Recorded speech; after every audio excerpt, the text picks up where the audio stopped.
नमस्कार, मानस मिश्रा और news India में आप सभी का बहुत बहुत स्वागत करता हूं। सुप्रीम कोर्ट में चीफ जस्टिस ऑफ इंडिया के सामने एक बड़ा इंटरेस्टिंग केस पहुंचा था और केस को डालने वाले थे, याचिकाकर्ता थे, वो थे अश्विनी उपाध्याय।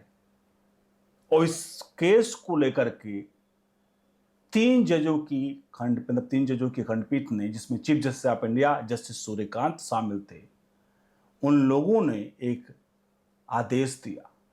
क्या है वो आदेश और क्या क्या फर्जी एफआईआर और इस तरह के मामलों में जो फर्जीवाड़े हो रहे हैं, फर्जी गवाही में 20 साल तक की सजा होगी? ये बड़ा क्वेश्चन मार्क, क्योंकि अमेरिका से लेकर जितने भी डेवलप्ड कंट्री लगभग हर जगह पे झूठा बहुत बड़ा, एक तरह से झूठ बोलना सबसे बड़ा अपराध है। और हिंदुस्तान में झूठ आप बोलते रहिए, उससे कोई फर्क नहीं पड़ता, क्योंकि नेता से लेकर के आम जन तक हमारे देश में झूठ एक तरह से हर चाक चौराहे पर, एक कोई इससे फर्क नहीं पड़ता, हर व्यक्ति हर जगह जहां झूठ बोलकर एक दूसरे के खिलाफ फंसाता है, उसके बाद चुपचाप एंजॉय करता है। क्या है पूरी याचिका आपको दिखाते हैं, और इस याचिका में सबसे प्रमुख बात जो है वो आपको हैरान करेंगी। कुछ ऐसी बातें हैं, बताते हैं पूरी का पूरा मैटर। वीडियो को लाइक शेयर जरूर करिएगा। मैटर ये था, अश्विनी उपाध्याय पहुंचते हैं और कहते हैं कि जो देश भर में फर्जी केसेज लोग करते हैं उसके खिलाफ उन्होंने याचिका डाली।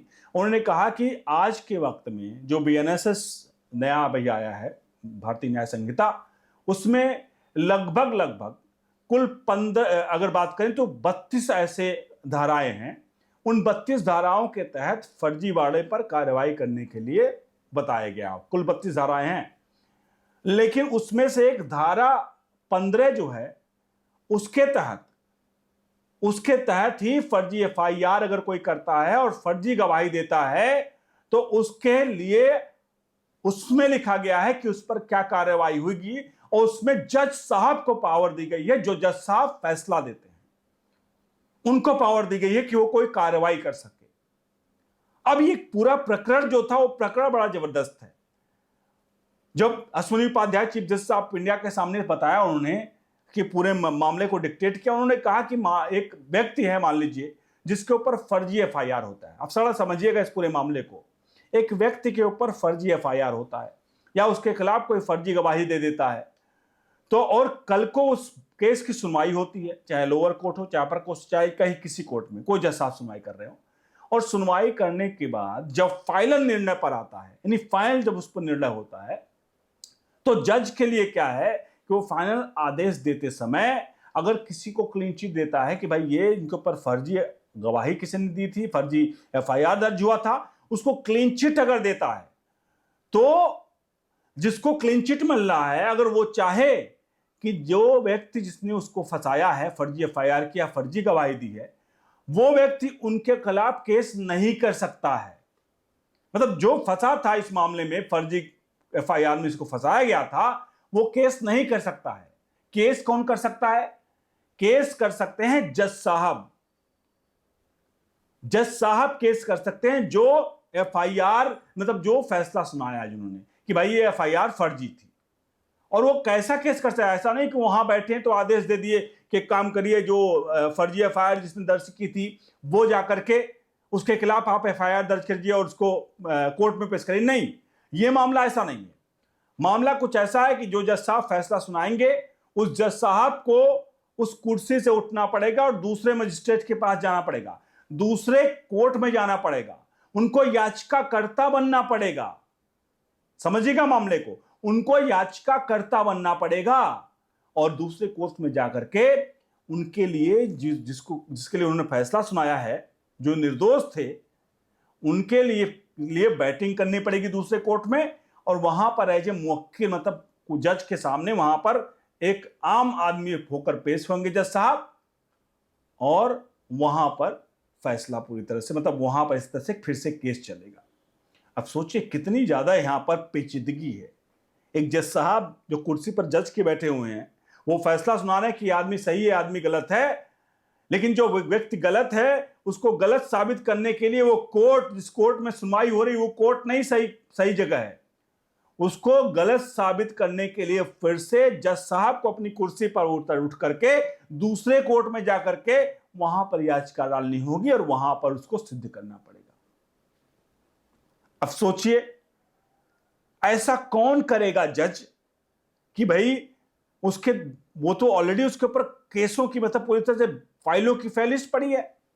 अगर किसी का पर्सनल इंटरेस्ट किसी केस में नहीं होगा, आपको लगता है कोई जज, जहां बाध्य नहीं है, ये बाध्य नहीं है कि जज साहब जाएं दूसरे कोर्ट में और उसके बाद वो एफआईआर वो करे, बाध्य नहीं है, तो आपको लगता है कोई करेगा? एक मान लीजिए, क्योंकि बहुत सब केसों का देखिए वो होता है कि स्पेसिफिकेशन होता है कि जज साहब इसी केस पे सुनवाई करेंगे, तो जो जज साहब इस केस पे सुनवाई कर रहे हैं, उस जज साहब के पास पता महीने में 50 केस आ रहे हैं जिस पर वो बरी कर रहे हैं 50 लोग को, या 20 ही केस आ रहे हैं, मान लीजिए एक महीने में 20 केस आ रहे हैं जहां झूठी एफआईआर फर्जी पाए, मतलब एफआईआर फर्जी पाई गई, तो महीने में 20 मल्टीप्लाई 12 240 केस जज साहब वहां जाके दूसरे कोर्ट में जाकर के वो फर्जी एफआईआर पर मतलब उस पर लेकर के कोर्ट में जाकर याचिका दाखिल करेंगे कि अपने केसों की सुनवाई करेंगे।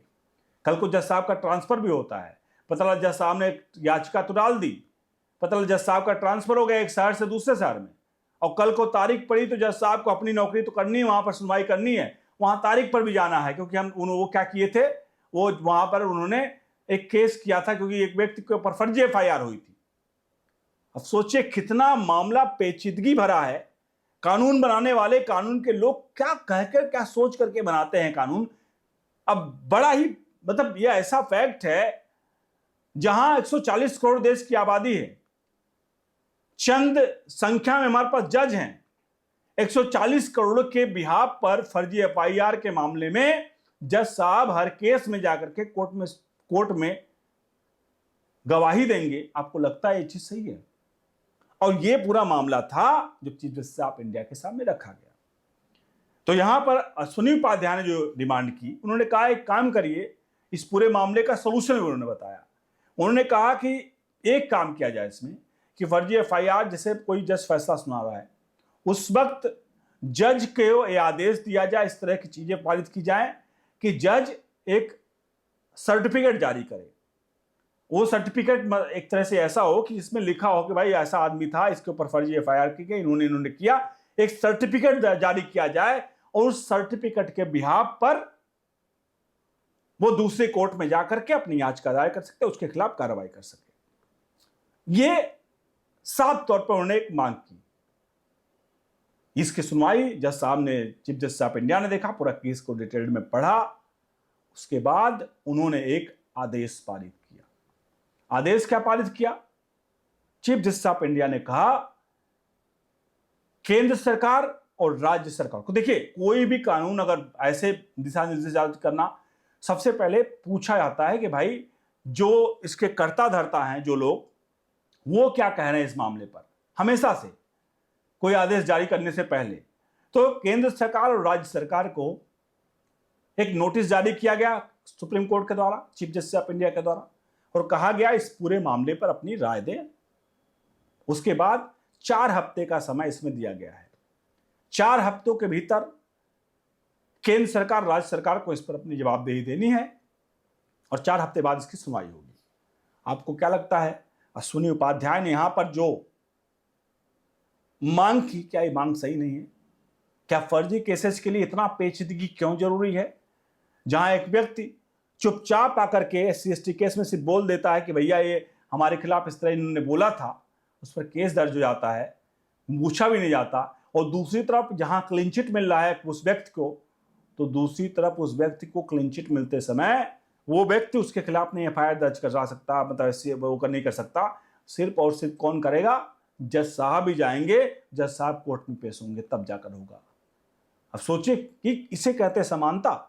इसी समानता को लेकर जज साहब, चीफ जस्टिस ऑफ इंडिया ने फैसला लिया, नोटिस जारी किया है। देखते हैं अगली तारीख को क्या होगा। क्या अश्विनी उपाध्याय के इस केस में जो उन्होंने बात रखी है, क्या आप उससे सहमत हैं? क्या सर्टिफिकेट इशू होना चाहिए? क्या इस तरह की पेचीदगी हमारे न्यायपालिका में जो है वो आज के वक्त में क्या इस तरह का होना चाहिए? इन सारे सवालों का जवाब कमेंट बॉक्स में दीजिए। बने रहिए ओनली न्यूज इंडिया के साथ। बहुत बहुत धन्यवाद।